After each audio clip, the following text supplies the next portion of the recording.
Thank you, Honorable Speaker. Honorable Speaker,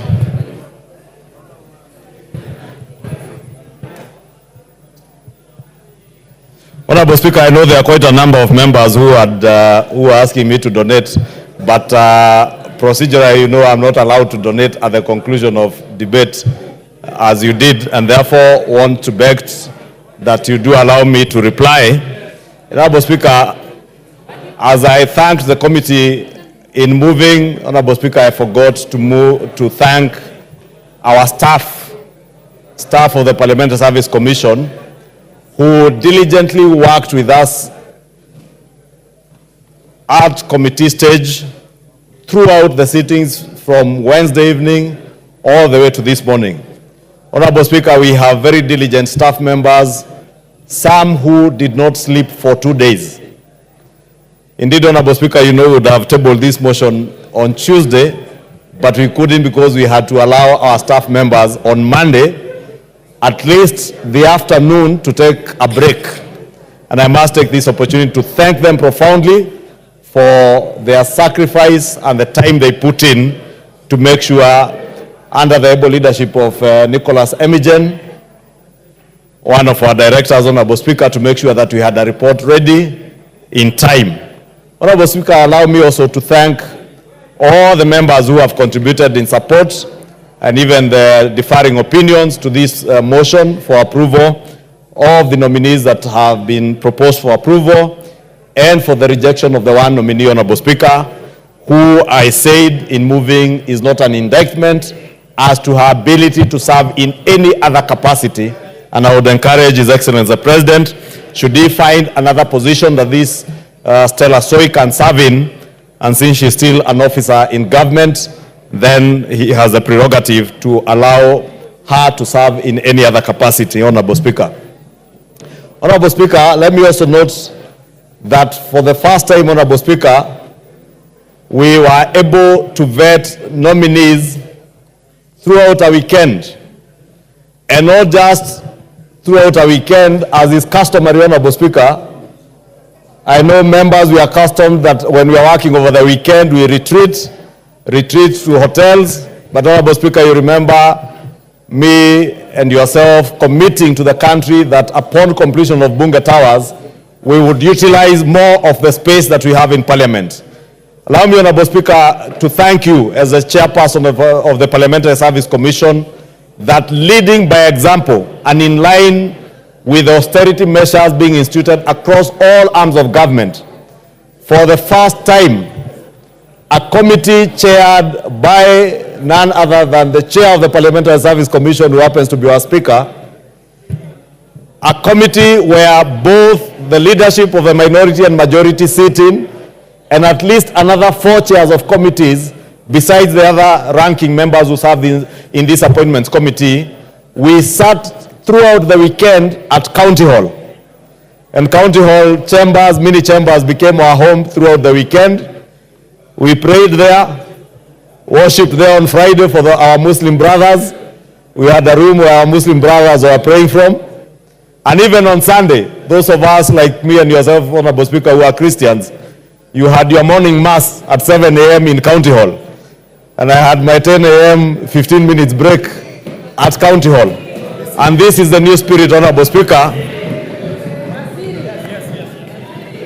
Honorable Speaker, this is the spirit that we want to set for the rest of the other arms of government. That we can have austerity measures where we all retreat and do our work within the precincts of Parliament and other arms of government, because there are many government institutions that we can take advantage of and use to save on the unnecessary expenditure that would otherwise have incurred. Honorable Speaker, lastly, Honorable Speaker, let me thank all these nominees, including the gentleman and honorable member for Ugunja constituency and minority leader, the Honorable Opiyo and I, the Honorable John Mbadi, who is now destined to take over upon approval by this House, if you agree to approve our National Treasury.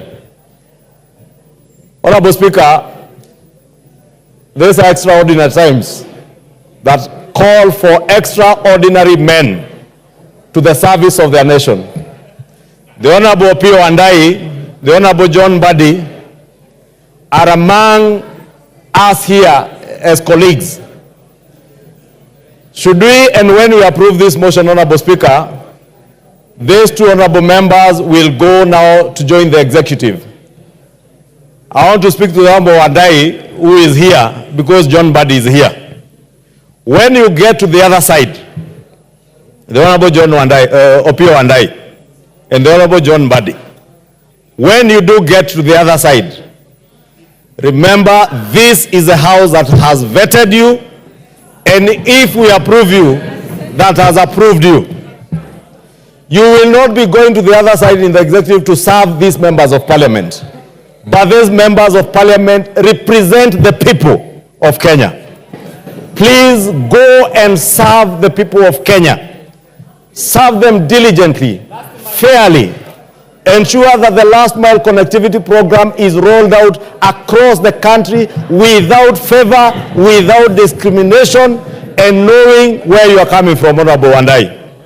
Know that there are parts of this country that have been marginalized over the years. No, it may be fashionable for the leader of majority because of the region I come from to speak about one man, one vote, one shilling. But remember, as I speak about one man, one vote, one shilling, there are corners of this republic where young children and even people who are my age have never seen electricity in their homes. There are places in this country, Honorable Wandai. My constituency, Kikuyu, is at 85 to 87% connectivity. Baringo County as a whole is at 35% connectivity. Marsabit County, parts of Luo Nyanza, because of, it is true, parts of Luo Nyanza, people have never seen electricity. There are parts of Luo Nyanza, Honorable Speaker, I have been to, where if you go to Suba constituency, both Subas, the first inch of tarmac was only seen in the recent past. These are injustices John Mbadi, now coming from Suba constituency, must bring to an end. We must serve this country as leaders who know that we are serving one people in one country that is indivisible. We must never allow again politics and parochial politics to divide our people. Honorable Speaker, if you look at what is happening today in the United Kingdom,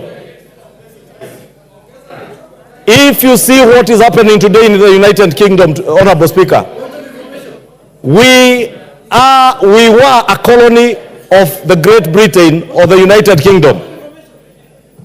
Honorable Speaker, if you see what is happening in the United Kingdom today, dear Kenyans, you will know that any country can get lost at the fraction of a second. What is your point of order? Honorable Speaker, when the Honorable Junet wants to inform me. No, it's not Junet. The Honorable Ado has a point of order to begin with. Ado? You have the mic. Thank you, Speaker.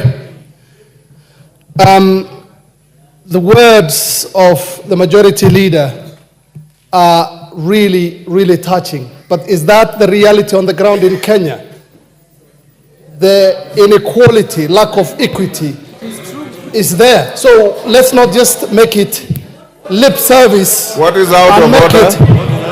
That's my point of order, Mr. Speaker. What is out of order? That is my point of order, Mr. Speaker. Okay. Honorable Ado, that is not a point of order. Yes, Junet. Mr. Speaker, I am very happy that the majority leader has allowed me to inform you. Mr. Speaker, the majority leader has spoken that the ministers must serve the country. Because in this country now we are suffering. Because we have a deputy president who's serving only one region, Mr. Speaker.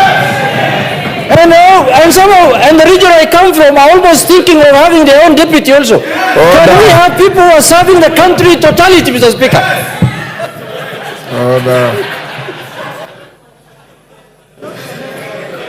Honorable Speaker, I was saying, Honorable Speaker, the Honorable Cabinet Secretary nominees, if approved by this House, must serve the people of Kenya. Honorable Speaker, this morning I had an engagement with a relative in the UK who was telling me that what we are seeing happening in the UK today, and that's the point I was at before the Honorable Ado interrupted with the point of order, can happen to any country. Let us not take it for granted that we have a country that stands united. Let us never take it for granted that we have one people who are indivisible, save for our politics. We must never allow our politics to divide our people. Today, whether you are Muslim, whether you are Christian, whether you are of Asian descent or African descent in the UK, people are not sleeping. They don't feel safe. For the first time, I've seen the Kenyan embassy in the UK, in London, give an advisory to Kenyans in London. For the first time. Since I became a grown-up, Honorable Speaker, I don't know whether before that they had ever done so. But Honorable Speaker, I want to plead with us. Let us support this motion. Let us send out these gentlemen and ladies to serve the people of Kenya, and as they serve the people of Kenya, to remember to serve them with the highest degree of integrity, with decorum, and with respect to the people of Kenya. I beg to reply and beg for your support. Order, honorable members. Take order. Betsimba, take your seat. Who does she want to inform? The debate is over. Honorable members, I want now to put the question. One, before I do that, if Honorable Mbadi and Wandai are in the chamber, let them stay at the back. We'll allow them in after the vote. They cannot vote in their own cause. Number two, you'll have two votes. The first one on the nominees from 1 to 19. Then the second one is on the rejection. On the rejection, they don't go together. So I now put the question, which is that taking into consideration the findings of the Committee on Appointments in its second report on the vetting of the nominees for appointment to office of Cabinet Secretaries laid on the table of the House today, Wednesday, 7th August 2024, and pursuant to the provisions of Article 152(2) of the Constitution and Section 3 and 8 of the Public Appointments Parliamentary Approval Act 2011, this House, 1, approves the appointment of the following persons as Cabinet Secretaries. Honorable Professor Kithure Kindiki, EGH, Ministry of Interior and National Administration. Dr. Deborah Mulongo Barasa, Minister of Health.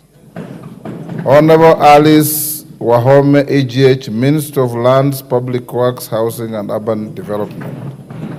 Mr. Julius Migos Ogamba, EBS, Minister of Education. Honorable Rosalinda Soipan,